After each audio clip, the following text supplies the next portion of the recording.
kaos spesial dari Starting Eleven. Klik link di deskripsi untuk pre-order ya.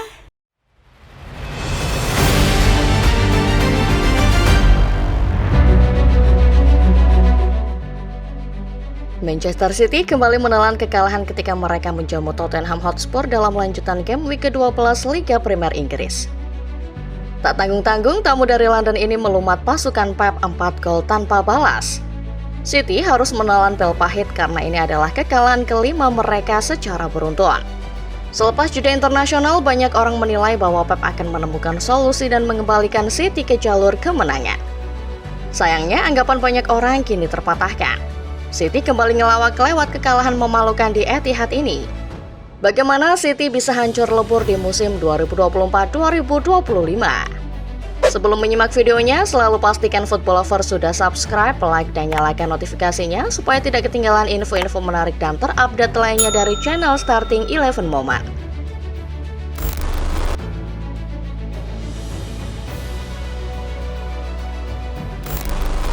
Semua orang tahu kalau mempertahankan akan terasa lebih sulit daripada mendapatkan sebuah gelar. Manchester City dan Pep Guardiola juga tahu akan hal itu. Namun setelah berkaca pada kiprah gemilang mereka selama 4 musim terakhir, banyak orang yang menjagokan City bakal juara lagi di musim 2024-2025. Alasan banyak orang menjagokan City lagi sebenarnya cukup simpel. City adalah tim yang sudah punya pakem bersama dinasti Pep Guardiola yang selama ini sudah mereka bangun. Sementara sejumlah tim tradisional Big Six lain masih dalam masa transisi akibat pergantian pelatih. Satu hal yang menarik adalah City tidak banyak melakukan pembelian pemain pada bursa transfer musim panas kemarin. Pep Guardiola bilang kalau masalah finansial membuat timnya tidak bisa bergerak banyak di jendela transfer. Banyak pemain yang menurut Pep dan City kemahalan sehingga City akhirnya memutuskan tidak banyak belanja. Savinho menjadi satu-satunya pemain yang diboyong City di musim 2024-2025. Selain juga ada kembalinya Ilkay Gundogan yang sempat merasakan pengalaman bermain untuk Barcelona selama 1 musim.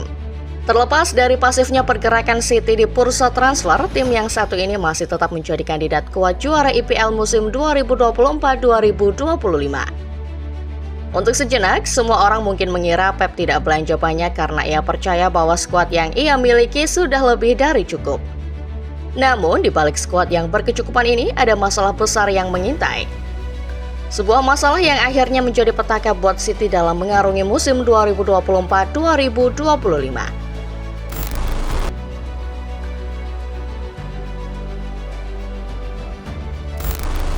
Ada banyak narasi yang mengatakan kalau Manchester City punya kedalaman skuad yang luar biasa. Namun narasi hanyalah narasi. Musim ini semua orang pada akhirnya mengetahui kalau City tidak cukup kuat secara materi pemain. Kehilangan 1-2 nama sudah cukup membuat tim ini hilang arah.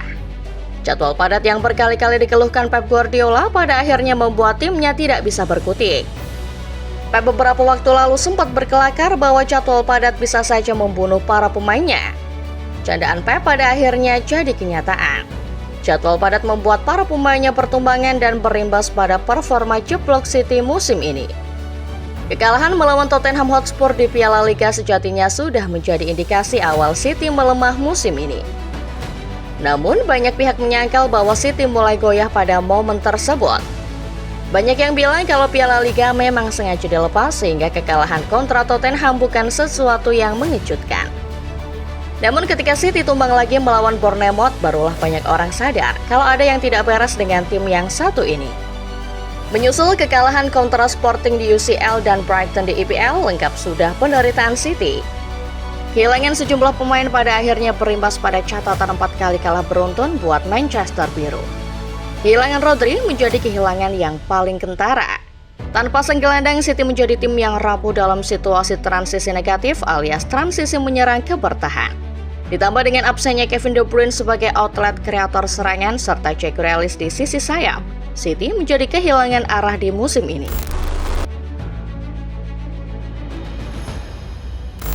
Apa jadinya jika Manchester City yang sedang bermasalah dalam hal transisi bertahan bertemu dengan tim dengan transisi menyerang paling berbahaya seperti Tottenham Hotspur?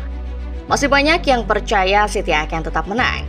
Karena selepas jeda internasional November, Pep biasanya sudah menemukan solusi buat timnya. Sayangnya, kali ini takdir berkata lain. Alih-alih bangkit dari keterpurukan, Pep justru memberi memori terburuk pada fans City yang memadati Etihad Sabtu 23 November malam. Gelontoran 4 gol Tottenham membuat City tidak berkutik dan harus merelakan 3 poin buat tamunya yang memang sama-sama sedang mencari momen untuk comeback.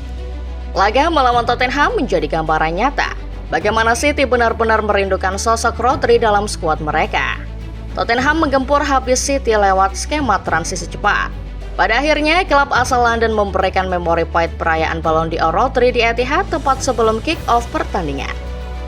Yang menarik, Pep sempat bicara pada awak media kalau timnya tetap spesial karena hanya mereka lah tim yang bisa menjuarai Premier League 4 kali beruntun. Banyak tim yang kalah 4 kali secara beruntun, tapi hanya satu tim yang bisa juara IPL 4 kali beruntun. Kata Pep membanggakan lagi pencapaiannya musim lalu. Sayangnya, untuk sejenak Tottenham memperingatkan City bahwa masalah mereka musim ini adalah masalah terbesar yang harus dihadapi City dan Pep.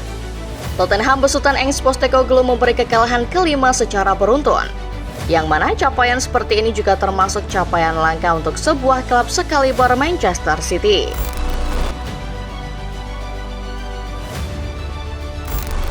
Selepas kekalahan melawan Tottenham Hotspur, Pep Guardiola kini punya banyak bahan evaluasi. Tim asuhannya begitu rapuh dalam situasi transisi bertahan. Untuk pertandingan selanjutnya, Pep harus menemukan cara mengatasi kelemahan ini. Mungkin dengan cara sedikit merendahkan garis pertahanan atau cara-cara taktikal yang lain. Masalahnya, jika melawan Tottenham saja, City sudah kewalahan, bagaimana nasib mereka pekan depan? Sekedar informasi, lawan yang menanti City untuk pekan ke-12 bukanlah tim sembarangan. Lawan mereka ini adalah Liverpool, tim yang saat ini sedang naik daun bersama pelatih anyar mereka Arne Slot. Slot mesin, begitulah para fans menjuluki Arne Slot, dan julukan ini juga muncul untuk sebuah alasan. Sebagai gambaran, Slot juga merupakan pelatih yang berbahaya dalam hal menyerang. Liverpool asuhannya adalah gambaran nyata sebuah kesempurnaan sebuah tim yang menerapkan bola menyerang total. Kalau pertahanan City bisa terekspos dengan mudah melawan Tottenham, bagaimana dengan Liverpool yang notabene punya kualitas menyerang lebih baik? Ini jelas merupakan PR besar buat Pep. Sang pelatih telah berkomitmen bahwa City akan bangkit dan momen pembuktiannya bakal terjadi dalam match kontra Liverpool nanti. Catatan tambahan, City saat ini bertengger di urutan kedua dengan raihan 23 poin. Namun jika mereka tidak mendapat kemenangan melawan Liverpool, bukan tidak mungkin posisi 2 bakal diserahkan pada tim-tim di bawahnya. Chelsea, Arsenal, dan Brighton bisa saja merangsek naik mengingat 3 tim ini hanya terpaut 1 poin dari sang juara bertahan. Itulah dia pembahasan mengenai keterpurukan Manchester City yang makin menyedihkan selepas laga kontra Tottenham. Meski City sekarang sedang terpuruk, setidaknya masih ada 26 laga sisa untuk bangkit dan memberi kejutan. Lalu bagaimana menurut Football Lover sendiri? Bisakah Manchester City bangkit dan membungkam semua yang meremehkan mereka seperti yang terjadi musim lalu? Komen di bawah ya!